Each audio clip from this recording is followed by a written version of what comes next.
Buenas noches, bienvenidos al banquillo, gracias por estar con nosotros. Hoy vamos a hablar de la situación actual que vive el país en materia de inversión, en seguridad jurídica y la gran proyección que tiene el sector privado para tener un crecimiento adecuado, acorde a un país que busque el desarrollo ya en este segundo semestre prácticamente del 2024, año político o por lo menos con el inicio de actividades a nivel del órgano electoral. Nuestros invitados de hoy para hablar sobre esta problemática de la nación, el presidente del Colegio de Abogados de Honduras, don Gustavo Solórzano, y el empresario Edgardo Leiva, miembro actual de la Junta Directiva de la empresa privada. Buenas noches, abogado, bienvenido. Buenas noches, Chendo, un gusto estar aquí con usted. Ingeniero, ¿qué tal? ¿Todo bien? Todo bien, muchísimas gracias, licenciado, por la invitación. Bueno, quiero arrancar con usted. Han estado, después de una serie de solicitudes, en reunión con los titulares del Ejecutivo y también con visitas al Legislativo.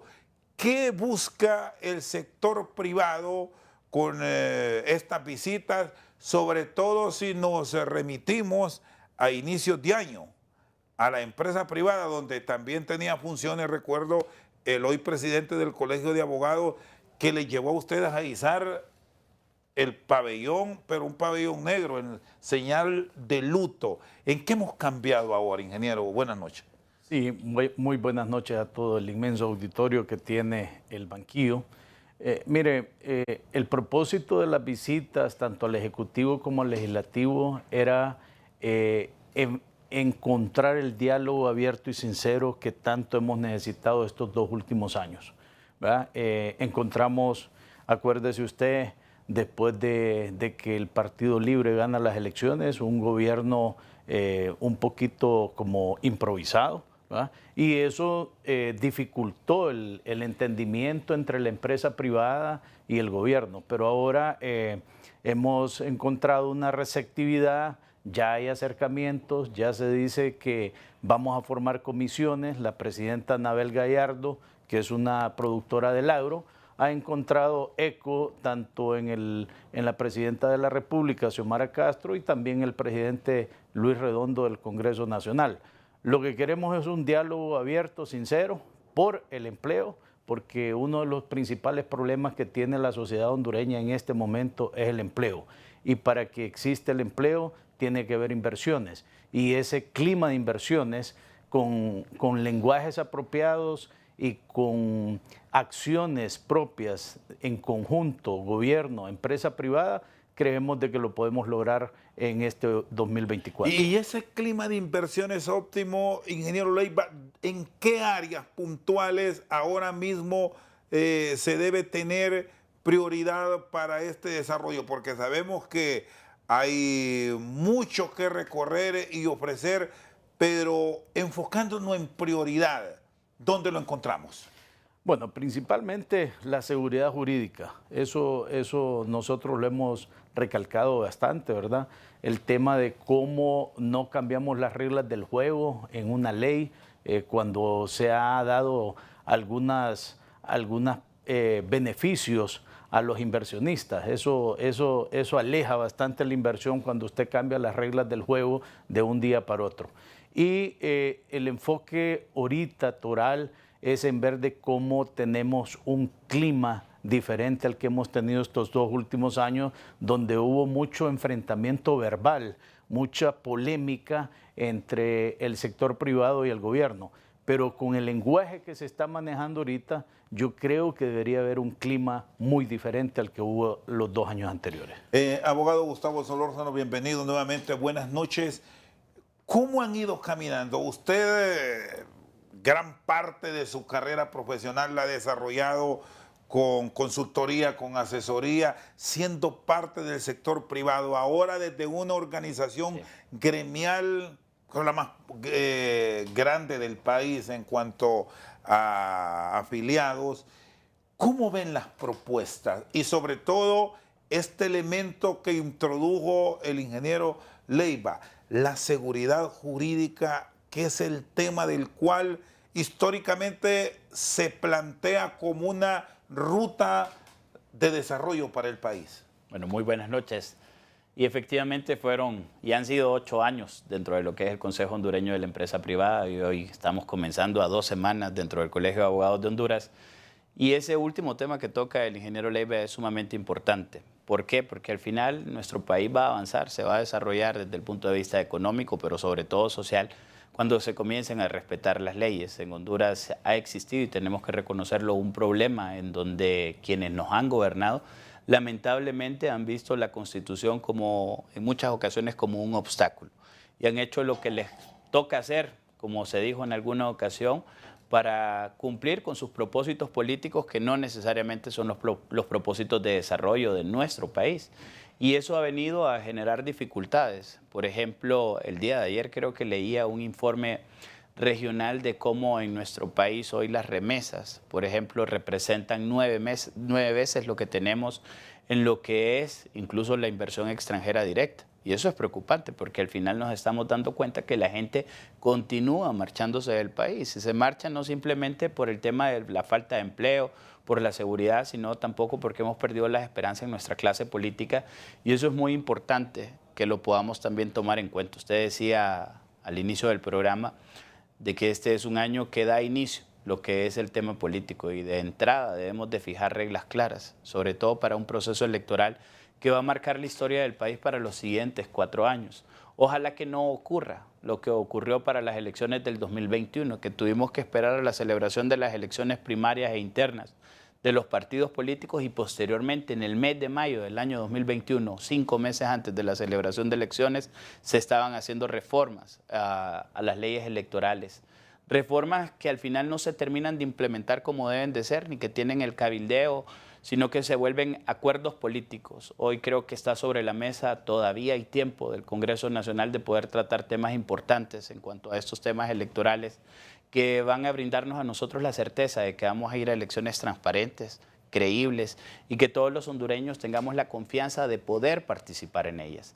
El Congreso tiene un reto. El Congreso finaliza sus sesiones ahora en el mes de mayo, va a un receso en el mes de junio, y durante este receso las comisiones, sobre todo este tipo de comisiones electorales, las comisiones que ven los asuntos económicos, deberían de avanzar con el propósito de que en el mes de julio, que reanuden, tener un plan en donde se puedan aprobar todas estas reformas electorales que nos den a nosotros los ciudadanos certeza, y que también nos permitan a nosotros los hondureños comenzar a creer justamente en esas políticas económicas, sociales, de desarrollo, que únicamente se han quedado en un simple discurso, porque eso es lo que ha venido ocurriendo. Se dice que estamos avanzando, pero no se percibe por parte de la población. Veo también con buenos ojos en este momento pues las pláticas, el diálogo que ha iniciado entre el Poder Ejecutivo, el Legislativo y el sector privado, y manifestar que desde el Colegio de Abogados de Honduras también estamos en toda la disposición de podernos sumar. Nosotros somos actores importantes al Congreso Nacional, expresarles de que con todo el gusto también nos sumamos a revisar justamente esa agenda de desarrollo económico y social, y también a participar en los temas electorales. ¿Y con qué planteamiento debe desarrollar la propuesta, en este caso el legislativo, que es donde está la gran discusión de las normativas que rigen la institucionalidad, sobre todo por el año que vamos a enfrentar a partir de septiembre? Política, sin descuidar lo económico. Así es. ¿Cómo estructurarnos sin el daño que provoca la propuesta y la promesa? Porque aquí somos número 1 en solucionar o en plantear la solución cuando vamos en busca del voto, pero después esto se nos olvida. ¿Es este el gran momento, abogado Solórzano, o ve difícil que vayamos por una ruta de cumplimiento? Porque aquí se ofrece y no se cumple. Han transcurrido 28 meses y la mayoría de temas importantes para el país que tienen que ver con el desarrollo económico y social de todos los hondureños, pues todavía es una agenda pendiente, y creo que a falta de esos 20 meses que le restan tanto al Congreso como al Poder Ejecutivo, todavía tienen oportunidad. Es importante de que puedan definir una agenda económica que permita, sobre todo, atraer inversiones, una agenda económica que permita generar nuevos puestos de trabajo. Es increíble la cantidad de personas que hoy en día están en búsqueda de un puesto de trabajo, pero eso no lo podemos descuidar de lo electoral, de lo que le da certeza jurídica también al país. Y por eso le mencionaba, el Congreso tiene una gran oportunidad. Van a un receso en donde perfectamente pueden hacer un reinicio prácticamente y tratar de cerrar con broche de oro, que en ese segundo tiempo que todavía les queda, que es lo que les resta de la actual legislatura, que es la tercera algo así y como la un última. cambio de chip, ahora que nos gusta hablar tanto de tecnología. Ojalá que hagan ese cambio de chip y ojalá de que encuentren esos puntos, sobre todo recordemos de que ahí se integran todas las fuerzas políticas del país y de repente pues pueda sonar esto como un sueño, pero ojalá que coloquen temas puntuales que unan a todas las bancadas, que son los temas de empleo, que son los temas de desarrollo social, y les aseguro de que en eso nadie podría estar en contra.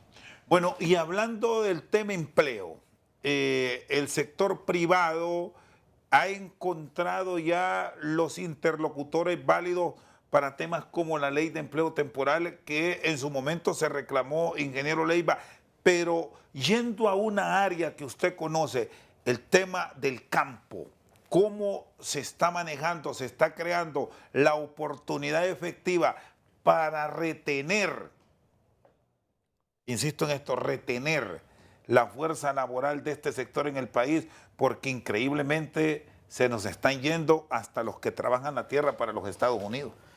Sí, una de las grandes dificultades que tiene el agro hondureño en este momento es la mano de obra, ¿verdad? La mano de obra. Y retener esos empleos es mucho más difícil.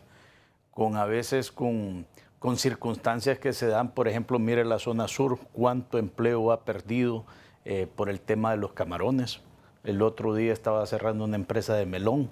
Entonces, usted mira ese tipo de acciones o circunstancias que se están propiciando en el mercado mundial, ¿verdad? Esos cambios de reglas bruscos son los que realmente traen esa inestabilidad y esa pérdida de empleo. Si nosotros comparamos del año pasado para acá, el mensaje de la ley de justicia tributaria, llamada de esa forma, cuánta inversión se ha ido del país, cuántos empleos se han perdido con solo el mensaje y ni tan siquiera ha entrado en vigencia. Y lo bueno es que en aquellos momentos no se quería escuchar.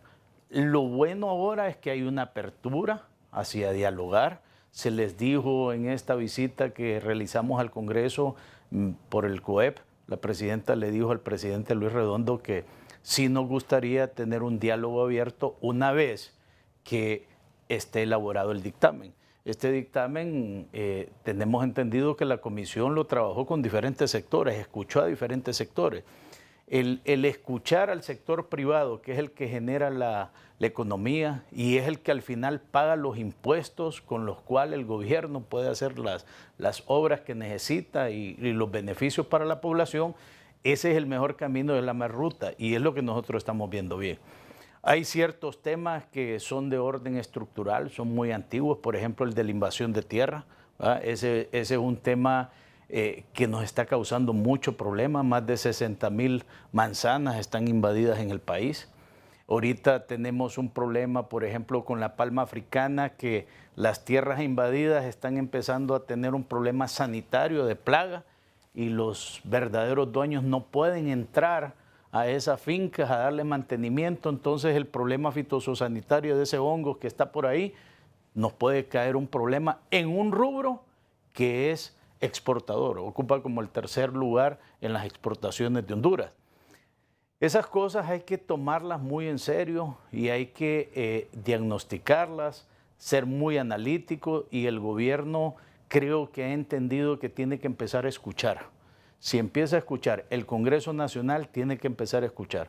Ya se nos informó que hay un anteproyecto de ley para el empleo parcial, ¿verdad? Tal vez cambie de nombre, cambien algunas circunstancias, pero lo bueno es eso, está reaccionando ante la problemática que tiene el pueblo hondureño. Y facilita, ingeniero Leiva, que vengamos o estemos próximos a arrancar una actividad política, este diálogo partiendo de que aquí vivimos con promesa y esperanza. Bueno, la situación que estamos enfrentando actualmente es para dialogar. Problemas energéticos. Tenemos ya prácticamente una niña que nos viene encima. La costa norte va a ser sacudida, ya sea por temas energéticos o por temas de inundaciones. Entonces, lo que tenemos que enfocarnos es los desafíos que tenemos a futuro. El cambio climático es un gran desafío. En eso es que debemos de estar ocupados para ver de qué manera solventamos esos problemas y que nuestra gente tenga la plena seguridad que trabajando en el país se puede salir adelante. Pero eso solo lo trae la generación de empleo y aquellas inversiones que realmente atraigan. Mire El Salvador cómo está en una atracción de inversión, ¿verdad? Que ahora Google ya está en El Salvador. Ese tipo de inversiones, ese tipo de estructura, de infraestructura, es la que realmente va a dar las posibilidades de que el hondureño salga adelante. Muy bien, Edgardo Leiva y Gustavo Solórzano están con nosotros esta noche al banquillo. Revisamos la situación del país con su participación. Hacemos una pausa, ya regresamos. Seguimos al banquillo. Nuestros invitados de hoy, el ingeniero Edgardo Leiva y el presidente del Colegio de Abogados de Honduras, don Gustavo Solórzano. El tema de la inversión depende gran parte de las reglas claras. Ustedes, los profesionales del derecho, insisten en este tema. Estamos generando ese buen ambiente para el país ahora mismo. En aras de este diálogo que se propicia ahora mismo, abogado Solórzano, ¿cómo deberá tratarse este tema de la tenencia de tierra, la seguridad para que el inversionista llegue? Pues mire, en cuanto al tema de la tenencia de tierra, es increíble la cantidad de manzanas que han sido invadidas. Nosotros hicimos en el COEP un estudio hace creo que como 2 años en donde lo que se reflejaba eran 30.000 manzanas. Hoy, en un estudio más reciente, se reflejan 60.000 manzanas. Quiere decir de que en estos 2 años las acciones que se tomaron no fueron las correctas, ni se han tomado las decisiones apropiadas para poder solventar una problemática que aleja muchísimo el tema de la inversión en nuestro país. Aquí lo que hay que tener justamente es de que todo el sistema de justicia pueda operar bajo reglas claras. Se han creado una serie de mecanismos, incluso con el propósito de que sirvan de disuasivo, pero esto no ha funcionado porque al final se tiran la pelota y se la continúan tirando entre lo que es la policía, el Ministerio Público y el Poder Judicial, de que a quién le corresponde efectivamente ejercer lo que es todo lo relacionado con la parte de la usurpación de tierras. Y esto pues ha generado, en lugar de que disminuyan, al no cumplirse con esta normativa, de que hayan más invasiones. Hoy esto es un negocio y forma parte del crimen organizado. Ya lo decía también el ingeniero Edgardo. Es increíble ver más bien el sostenimiento que tiene el tema de la palma, formando parte de uno de los principales productos de exportación, a pesar de las dificultades que se tienen en la tenencia de las tierras, en lo que es la producción de este bien. Y al final, con esto, lo que se tienen que tomar son decisiones claras. Aquí le corresponde al INE, en primer lugar, hablar con claridad con lo que es, en este caso, los campesinos. Y hay que reconocer también de que en el tema de la tenencia de las tierras hay distintas soluciones. Cuando nosotros hacíamos un análisis de esto, fíjese que se nos mencionaba por parte del INA de que hay empresas que efectivamente están sobre tierras ejidales. Perfecto, que se identifiquen. Y que más bien el planteamiento sea de que estas tierras puedan ser adquiridas por estas empresas, que se le vendan con el dinero que se recaude, que se le venda al precio que corresponde, que se recaude, que se ayude más bien al sector campesino para poder desarrollar su producción, dándole parte de las tierras que también el INA ya ha identificado. De esta manera tratar de promover también la producción en el sector agrícola. Pero ninguna de estas decisiones se ha tomado de esta forma, todo lo contrario. Pareciera de que lo que se busca en muchas ocasiones, en lugar de tratar de solventar, de acercar a las partes, es más bien continuar en una división que no ha generado ningún resultado positivo para nuestro país, todo lo contrario, resultados negativos, porque lo que hemos tenido nosotros es el alejamiento de las inversiones. ¿Y la comisión? Es que no funcionó. Nosotros pedimos informes en distintas ocasiones y nunca se nos mandó, pero tan siquiera a decir, ¿verdad? Si bien es cierto, se nos invitó a participar en 2 o 3 reuniones, pero los resultados no son tangibles. No hay nada palpable. O sea, y para muestras de eso es de que el estudio de hace 2 años más bien lo que demuestra con el estudio reciente es que se duplicaron las usurpaciones de tierra. Usted, abogado que conoce el tema desde el gremio, porque se involucra mucho, abogado, en la búsqueda de solucionar este conflicto, ¿cómo pueden apoyar o guiar para encontrar solución a un tema que no es de ahora? Ahora quizás tenemos una mayor incidencia, pero esto ha sido de años y años, de ir a buscar los sitios, pero ahora los productivos. Mire, desde el Colegio de Abogados tenemos una iniciativa que la vamos a ir desarrollando poco a poco y en los próximos meses, que es tratar de crear un centro de pensamiento jurídico que pueda identificar los principales problemas del país, y este es uno de ellos, y que de esa manera se puedan plantear soluciones también a esos problemas. Aquí hay que hablar con muchos abogados expertos en el tema del derecho agrario para tratar de dar soluciones. Lo que yo le acabo de mencionar en este momento, de tratar de identificar esas tierras que posteriormente puedan ser colocadas a la venta, es una idea que justamente me dieron abogados que se dedican a esta temática y que conocen, que han trabajado en el INAH y que ellos lo ven como una posible solución sin tener que ir al Congreso Nacional, y que es una solución que se puede pactar desde el Ejecutivo con beneficio para todos, para el que está produciendo actualmente esa tierra, para el campesino que quiere producir la tierra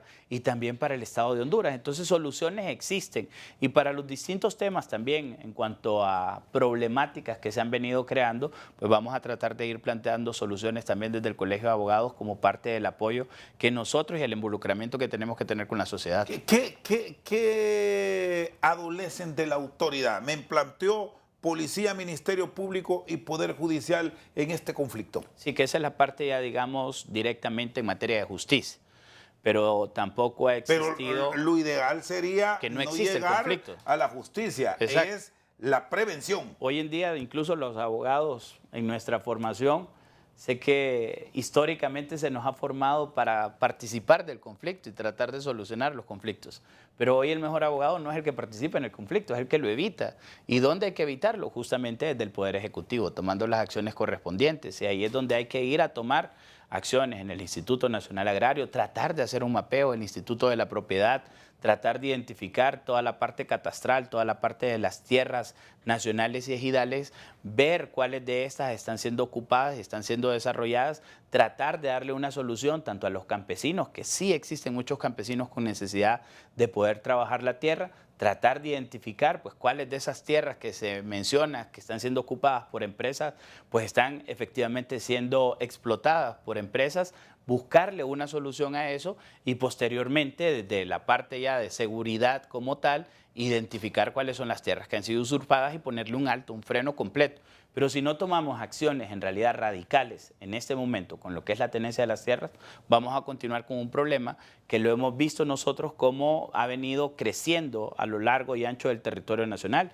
Comenzó en Colón, pero hoy este problema de invasiones de tierras lo tenemos en Santa Bárbara, lo tenemos en Francisco Morazán, lo tenemos en Cortés, lo tenemos en Lloro, lo tenemos en la zona sur, en Choluteca, y se viene expandiendo y pareciera de que es un problema de todo el territorio nacional. ¿Se puede ver esto como una acción social, el reclamo de grupos que están llegando a tomar, bueno, sitios productivos, decíamos, pero también otras propiedades para desarrollos urbanísticos? ¿Qué es lo que ocurre aquí cerca? En Amarateca, en Támara, todas esas zonas de ahí lo que han sido es usurpadas con el propósito posteriormente de vender esa tierra a personas que de buena fe compran, adquieren su pedazo de tierra, construyen ahí y posteriormente se ven envueltas en un conflicto en donde tienen que ser desalojadas. Y esto ya genera un problema de naturaleza social por no haber tomado las acciones correspondientes en el momento. Porque aquí hay un elemento que siempre nos ha llamado la atención y esto ya es estrictamente jurídico, que se da la orden por parte de un juez. La policía va y siempre en varias ocasiones se terminó parando la acción, ya con orden legal. Porque es un tema en donde se prioriza al final también el daño que se puede llegar a cometer. Incluso en muchas ocasiones ha existido la intervención de las mismas autoridades en materia de derechos humanos. Porque la gente va y al sentir que se les está despojando de algo, porque de repente han venido ocupando ese espacio de tierra en donde ya han creado asentamientos humanos y usted ahora los quiere desalojar porque no intervino a tiempo, pues ellos se sienten que están perdiendo algo. Y han existido muchas personas que de buena fe han adquirido. Por eso, cuando nosotros decimos que hay participación del crimen organizado en el tema de las usurpaciones, tanto de la parte productiva como en la parte para desarrollar asentamientos humanos, no es broma, estamos diciéndolo con propiedad. Porque hay gente que se ha dedicado a esto, a venir, usurpar, sacar la planta, sacar la fruta, en el caso de la palma, posteriormente venderla, y se la termina vendiendo prácticamente al mismo propietario porque ese tiene un compromiso internacional y tiene que cumplirlo. Es un ciclo que parece que nunca va a acabar. Por eso tenemos que ser radicales en las decisiones, tanto desde el Poder Ejecutivo como desde la parte de la Administración de Justicia. Futuras inversiones, ingeniero Edgardo Leiva, ¿cómo les está generando afectación estas acciones que, dice el abogado Solórzano, está detrás en algunos casos incluso el crimen organizado? Es que mire, el problema de las invasiones es un problema de orden jurídico, que no está, debería de haber una ley clara que diga prohibido las invasiones y una condena al delito de aquellos enganchadores que son de oficio y muchas veces son gente reconocida en la que realmente lo que pasan es su vida o su trabajo, sus antecedentes, es andar invadiendo. Ya es un modo de vida. Eso se debería de penar. Eso es lo que debemos de atacar. Que de hecho hay normativas que sancionan. Aquí, pero no hemos sido... Aquí el punto también es la autoridad muchas veces. La judicialización de esos casos no se ha dado. Mire, desde que fue el decreto de la reforma agraria, hubo una mora que en el 18-2008, en el año 2008, se presentó un recurso de inconstitucionalidad porque se quería violentar el principio del justiprecio. Todas esas normativas, lo que al actuar desmesuradamente y fuera de la ley, o por querer, como dijo bien usted, por acción social, retribuir algo, debería de ser más barato atraer inversión, generar más empleo y que la gente goce de los beneficios colaterales de la derrama económica que le puede traer una gran inversión en cultivos especializados. Por ejemplo, Honduras ya debería de estar en el tema de los invernaderos. Ya tenemos las condiciones para hacer eso. Entonces, lo que necesitamos, y como bien lo decía el abogado Solórzano, es una seguridad jurídica, trabajar en aquellas cosas, ser propositivo. Y en eso es que debería el Congreso, ya poniendo un punto y final al tema de las invasiones. El tema de las invasiones lo venimos arrastrando, no es un problema de este gobierno. Lo malo es que al descuidar el tema se vuelve un irrespeto. Hoy toman tierra, mañana van a tomar plantas de alimentos. Escuché la semana pasada que se tomaron un ingenio, la entrada. Entonces, podemos atentar contra la seguridad alimentaria, la disponibilidad de alimentos, yendo a este tipo de acciones que lo que tenemos que hacer, como bien dijeron, es evitar que los conflictos se den. Para eso debe haber una normativa y estos entes que han sido encargados, por ejemplo, la comisión que se creó el 6 de junio del año pasado, debería ya a estas alturas rendirnos un informe o por lo menos brindar una solución y trabajar en conjunto con el sector privado, con el sector reformado, con el sector campesino para encontrar una salida en un verdadero diálogo social. De lo tomado, ¿cuánto han recuperado?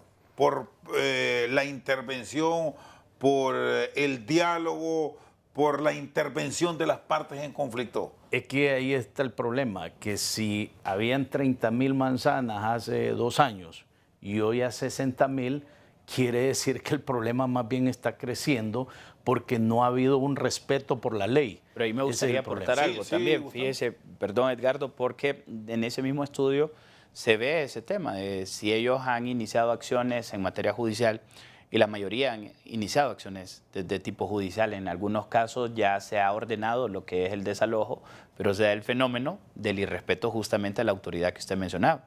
Porque ocurre de que se hace el desalojo y la policía no puede dejar un contingente de 100 personas ahí. Permanente. Entonces, una vez que la policía sale, vuelven otra vez estas personas a invadir la tierra. Y ese es un fenómeno que se refleja dentro de ese estudio, porque son muy pocos los que han resuelto el problema del desalojo y posteriormente no han vuelto a sufrir de eso. Así que es una... O sea, no hay una es un seguimiento. No existe. O sea, la persona que logra que el sistema de justicia funcione, se ordene el desalojo, se practica el desalojo, después, con el tiempo, vuelve a sufrir nuevamente de invasiones. Entonces, es un problema de nunca acabar, pareciera. Así que aquí hay que buscar otro tipo de salidas y se tienen que sentar los distintos actores. En su momento, y se lo digo, y recuerdo a don Mateo Gibrín como presidente del COEP, mencionar de que felicitaba justamente la determinación de la presidenta de venir y conformar esta comisión, porque lo que hacía era integrar las distintas instituciones del Estado que tienen que ver con esta temática, pero los resultados no se reflejan. Para que esta comisión tenga la valía que se pensó en ella, ¿cómo debe tener su acción? Edgardo, presupuesto, jueces ahí al momento de discutir, autoridad con ellos, o solo dejar el conflicto en manos de actores, incluso políticos, para alargar más la problemática. Bueno, es que como bien lo dice el abogado Solórzano, tiene que haber un procedimiento expedito en el cual, desde que usted pone la denuncia hasta el desalojo y el seguimiento, realmente se haga un respeto de la ley. Lógicamente hay que identificar la problemática. En algunos casos sí son campesinos, en otros casos es gente que quiere urbanizar, que quiere hacer un negocio a posteriori. Si usted los deja... Mandados. Mandados, exactamente. Entonces, ese es el trabajo de seguimiento después de un desalojo, es ver quiénes son las personas que se están aprovechando de los problemas sociales de grupos vulnerables y que ellos se prestan para ese tipo de acción, y ahí es donde los empujan a violentar la ley. ¿Han identificado ya casos, Edgardo y Gustavo, de estos invasores que hoy están en un sitio, se les saca y pues vamos para otro? Es que mire, es que ese es el mayor problema de esto. En la medida que usted no pone orden o no judicializa al individuo que se presta a estas acciones y que comete ese delito, en esa medida el irrespeto se va haciendo mayor. Entonces, por eso es que usted mira que ahora, como bien lo decían, hay hasta organizaciones criminales que entran a un predio, se roban toda la fruta, la están comercializando y ponen de rodilla al dueño. ¿Dónde está el respeto a la autoridad? ¿Dónde está el respeto a la ley? Si desde el momento que hasta comercializar, ¿dónde paga impuestos esa gente que vende? ¿Cómo negocian? ¿Cómo hacen sus transacciones económicas? Creo que todo eso debería ser un sistema que se trace de dónde viene el origen de una invasión. Y esto así se lo han planteado al legislativo, al ejecutivo, al mismo Poder Judicial. Con el legislativo lo único que estuvimos abordando fue el tema de aquellas tierras que ya pasaron a manos del Estado, que fueron pasaron a posesión del OAVI. Hay un anteproyecto de ley que el sector privado estuvo de acuerdo, que se sacara un inventario y que en base a eso fuera un alivio a esa presión social, ¿va? Para que de una manera la gente pudiera decir, bueno, aquí hay 2.000 manzanas que eran del OAVI, que eran producto del narcotráfico, a esta gente los vamos a emprender en una dotación de tierra donde ellos solucionen su problema. Edgardo Leyva y Gustavo Solórzano con nosotros esta noche al banquillo. Hacemos una pausa, ya regresamos. Seguimos al banquillo. Ingeniero Leyva, se habló de disponer recursos para la compra de tierras que habían sido ocupadas. El pago de justiprecio siempre genera conflictos porque no se nos reconoce lo que hemos invertido, dice el sector privado. ¿Se llegó a concretizar este extremo o sigue en espera? No, mire, hay todo un problema estructural. Por ejemplo, yo le voy a decir, no existe catastro rural. No se han solucionado lo que es ejidal, lo que es nacional, lo que está bajo títulos comuneros. O sea, el problema es que el IP debería de entrar ya con un catastro rural que le dé la tenencia de la tierra a la gente. Desde ahí partamos. No hay ese asidero para yo venir y decir, esta tierra es estas son las limitaciones, eso es. Y no hay tampoco un valor de precio. Entonces la misión que en todo caso tendría el Instituto Nacional Agrario es imposible cumplirla. Sí, porque está navegando en medio de un desorden. Entonces, ese desorden lo que pasa es que hay que irse hasta el origen del problema, ¿verdad? Que es un tema de estructurar la documentación. Por ejemplo, estamos en el siglo XXI, no es posible que en la zona rural los catastros no estén actualizados. Eso es imposible con tanta tecnología. Entonces, en eso es lo que realmente debemos de trabajar para darle una mayor seguridad jurídica a la tenencia. ¿Hay alguna alcaldía que pueda tener una certificación puntual ante un eventual reclamo de las partes o no tenemos ninguna en el país?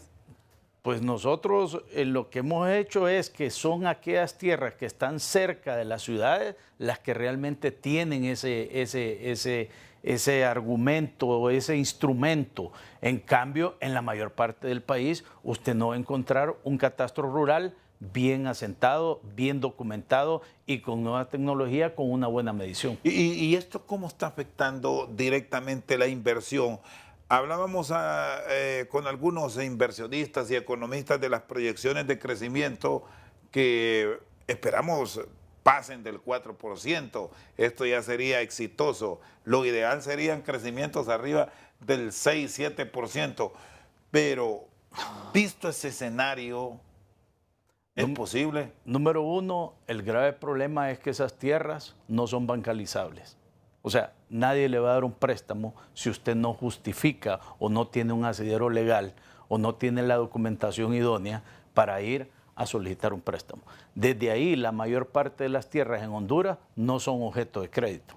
Desde ahí usted tiene un estancamiento porque no va a llegar la inversión a esos pueblos.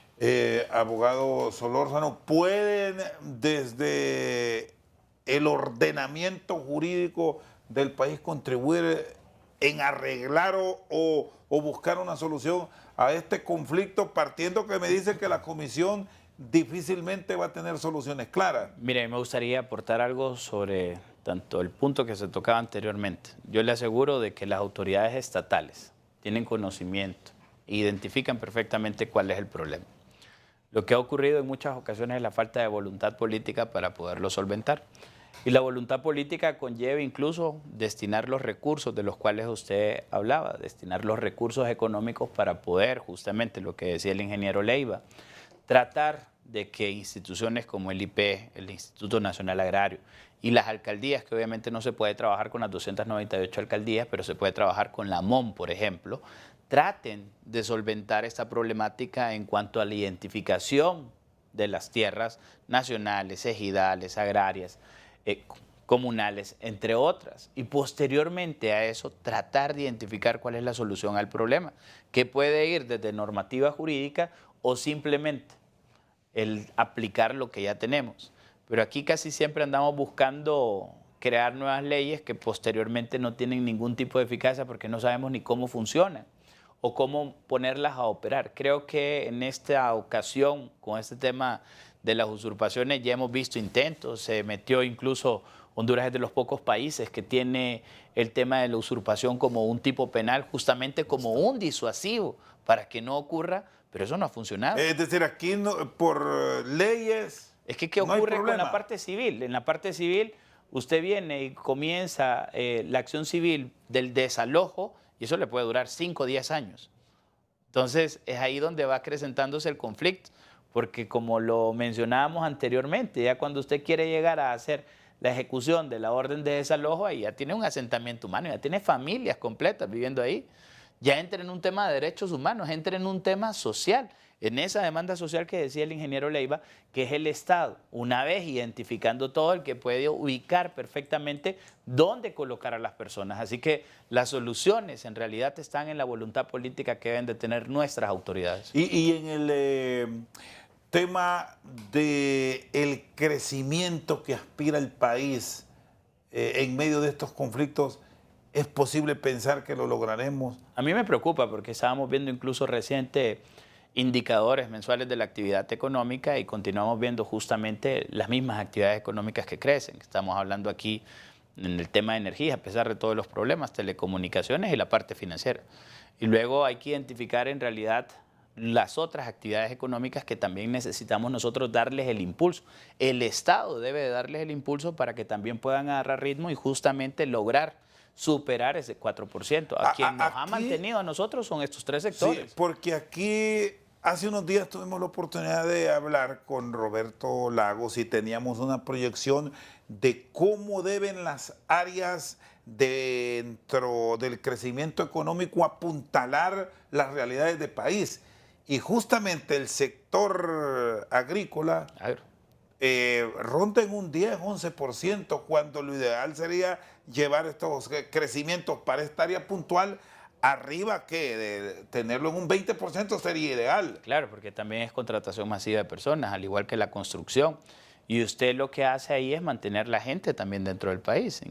El problema que enfrentamos hoy en día es tema de migración, tema de que las personas no tienen arraigo en realidad al país, el tema de la formación profesional, que lo hemos venido señalando de manera ilimitada, creo ya, en las veces en que para que podamos también tener inversiones necesitamos mano de obra calificada en el país, porque para que podamos tener nosotros justamente a todos los hondureños trabajando, hay muchas ocasiones en el área de la construcción que necesitan cierto nivel de expertise o algún tipo de competencia.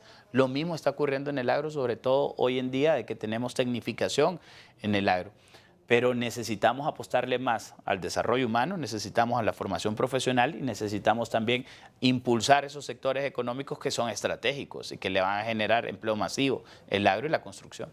Y aquí, Edgardo, hay un punto que lo deben analizar y con mucho énfasis.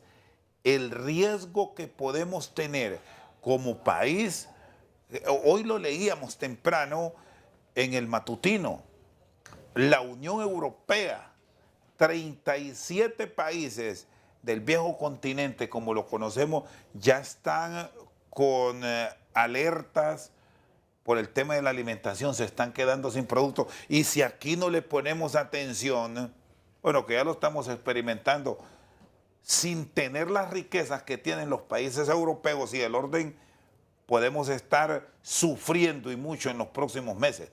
Bueno, el último informe de la FAO hablaba de casi 5 millones de personas que están en problemas nutricionales, ¿verdad? Con una seguridad alimentaria que debemos volarle mucho ojo, ¿verdad? Que es un tema de disponibilidad. A nosotros lo que nos preocupa no es generar la sinergia en el campo, que es donde vive más del 48, 49% de la población de Honduras. Y mire, nosotros ahorita somos 10 millones de habitantes. En el 2030 nosotros vamos a ser 15 millones de habitantes. Y vamos a necesitar más energía, más comida, más educación, una cantidad de servicios. Más infraestructura. Entonces, si ahorita no logramos planificar de aquí al 2030 con esa cantidad de personas, lo que vamos a tener es una deserción enorme y se nos va a ir toda la gente joven y nosotros en el 2030, ustedes, Solórzano y yo, ya vamos a ser gente de 60 años, de 50 años. Entonces, ahí es donde viene cómo la... No, no voy a haber alcanzado los 50, estaré en 48. Ustedes van a estar en 60. Entonces, ¿qué es lo que sucede? Que no estamos, esa planificación, y con un mundo como el que tenemos ahora, con una crisis climática de ebullición, aquí lo que va a haber es una carestía de alimentos y cuando salgamos afuera con el dinero a querer comprar comida, lo que nos vamos a encontrar es que se la van a vender a los que más dinero tienen, al mejor precio. Entonces, tenemos que irnos preparando ya en ese agro, tecnificarlo, solucionar estos problemas que nos abaten, como el tema de las invasiones. Eso lo deberíamos de solucionar de raíz y más bien poner a la gente a trabajar y crearle el arraigo. Mucha gente del campo se va porque no es objeto de crédito y porque su tierra no está debidamente, él no tiene la tenencia de la tierra. Entonces, ¿qué hace el hondureño? se le murieron los animalitos, no tiene la tierra, no tiene opciones de trabajo, lo que hace es que levanta y se va con su familia. Esa es la realidad. Muy bien, Edgardo Leiva y Gustavo Solórzano están con nosotros al banquillo. Una pausa, ya regresamos. Seguimos esta noche al banquillo. Ingeniero Edgardo Leiva, hay algunos elementos que deberán observarse bajo una estricta planificación. Usted me habló al principio que estamos ahora en fenómeno niño, ya con un proceso de ir a fenómeno niña, el Valle de Sula, el tema energético, y ahí entre todo este abanico de discusiones puede llegar la ley de justicia tributaria. ¿Cómo planificar? Aquí alguien nos vive recordando siempre los gobiernos militares, y aquí me gustaría una opinión del abogado Solórzano, porque curiosamente allá CEPLAN y todas esas dependencias, era un estado más chico, sí tenían ese espíritu. Ahora se perdió. Bueno, principalmente lo que nos tenemos que sentar ahora es porque tenemos problemas muy inmediatos. Vaya, el Valle de Sula ahorita está enfrentando una crisis energética, pero en 2 o 3 meses va a ver usted lluvias como las que están ocurriendo en Brasil, primeramente Dios que no nos vengan, ¿verdad? Pero el valle ya está vulnerable. Ya cualquier infraestructura que usted haga es un valle vulnerable, pero para eso no nos preparamos estos 2 años. Falta que sentarse. Ahí es donde nosotros decimos, el Congreso Nacional debería de estar ya enfocándose en esos verdaderos problemas que sí nos van a afectar. Y al final también le afecta a los políticos, porque electoralmente si al Valle le va mal y ahora que Cortés es un cantón electoral muy fuerte, ahí va a haber problemas. Ahí cualquier gobierno va a tener las dificultades en los procesos electorales porque va a venir el voto duro y que los va a castigar. ¿Cómo debe ser el tratamiento de estos temas si lo relacionamos con decisiones que puede traer de impacto o beneficio para el país en iniciativas como la Ley de Justicia Tributaria? Usted me habló también de la Ley de Empleo por Hora, la revisión de las adendas a los contratos de la ANE, que forman parte de todos estos problemas que alguna solución deberá buscarle la clase política en principio. Sí, es que ahí es priorizar. ¿Cuál es el problema más inmediato que tiene Honduras? El problema más inmediato que tiene es un tema energético. Ok, ¿cómo lo vamos a solucionar? ¿Cuáles son los actores que realmente pueden hacer las inversiones? ¿O cuál va a ser la atracción de inversión en eso? Pero cuando usted manda mensajes de derogaciones, de un sinnúmero de cosas, usted, el inversionista, dice, ¿y a qué voy a ir a Honduras? ¿Ah? Entonces ahí ya nos quedamos con un problema. Y la otra es la planificación.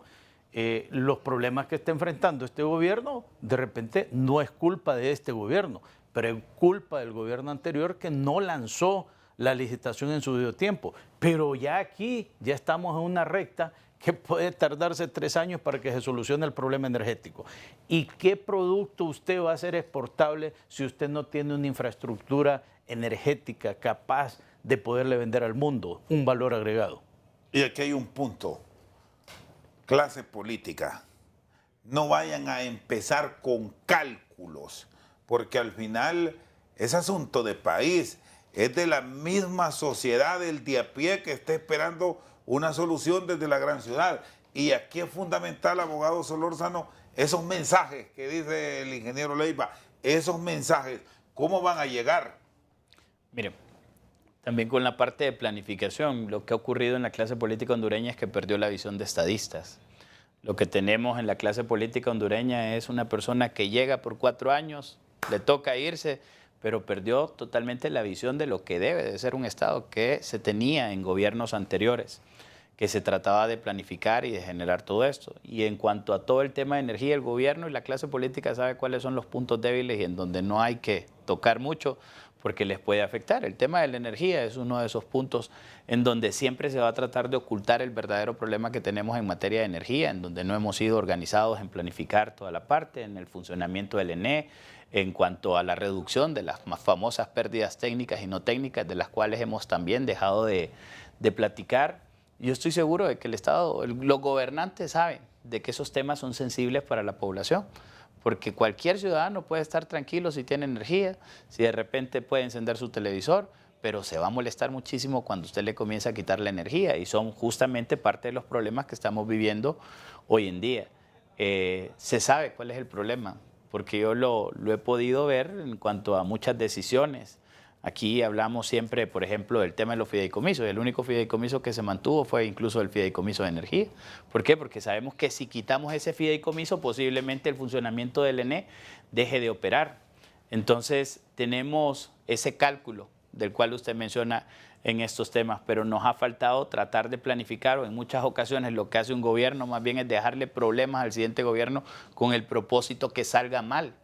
Y eso debe de pararse ya, porque al final incluso lo que debemos de buscar nosotros es de que el Estado vaya mejorando poco a poco, pero durante los últimos años y durante los últimos gobiernos lo que hemos visto es una decadencia de la clase política que ha venido afectando justamente la calidad de vida de los hondureños. Este tema de la NE es de atacarlo, es de no evadirlo, es que hay sin que tratarlo. El temor y el cálculo que de pronto la clase política lo ha abordado. Hay que tratarlo y hay que generar y cumplir con el plan. Existe todo un plan en la materia de inversión, en materia de transmisión, en la parte de generación, es donde nosotros hemos venido fallando.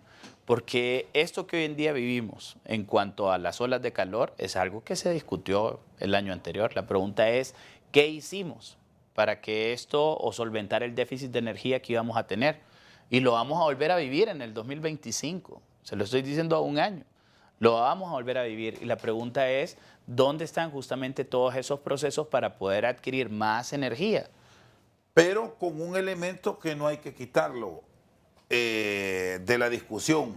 Para una empresa que ha vivido en rojo los últimos años, es la transparencia. Claro. No hacer planteamientos oscuros cuando la puesta del ENE justamente debe ser la luz. Y deben de darse reglas. La claridad. Debe de brindarse absolutamente toda la información por parte del ENE. La ENE debe de ser totalmente transparente en cuanto a lo que ha sido el tema de los contratos, en cuanto ha sido todo lo que tiene que ver con el plan de expansión en materia de transmisión, que me parece que ahí se ha hecho su esfuerzo. Lo que tiene que ser el plan para poder justamente satisfacer la necesidad que tenemos en generación de energía. También la transparencia en el manejo de los recursos del presupuesto del ENE, 5.000 millones de lempiras destinados justamente a la reducción de pérdida. Entonces, ¿cómo vemos esos 5.000 millones traducidos en cuanto a resultados en la reducción de pérdida? Todo eso creo que ha faltado dentro del ENE, y lo digo como una crítica constructiva, con el propósito de generar justamente confianza en las instituciones. Porque lo que los hondureños hemos perdido también hoy en día es la confianza en las instituciones, en casi todo. No confiamos, creemos que quienes llegan ahí llegan justamente para hacer negocios y no para solventar los problemas. Y eso únicamente se resuelve con transparencia. Gracias. El abogado Gustavo Solórzano. ¿Algún aporte final, Edgardo? No, pues lo que tenemos que hacer es sentarnos, ese franco, abierto, sincero que la presidenta de COEP ha manifestado, tanto al legislativo como al ejecutivo. Yo creo que estamos aquí para sacar a Honduras adelante. Y la única forma que vamos a poder solventar los problemas es dialogando. Edgardo Leiva y Gustavo Solórzano con nosotros esta noche al banquillo. Por su sintonía, muchas gracias.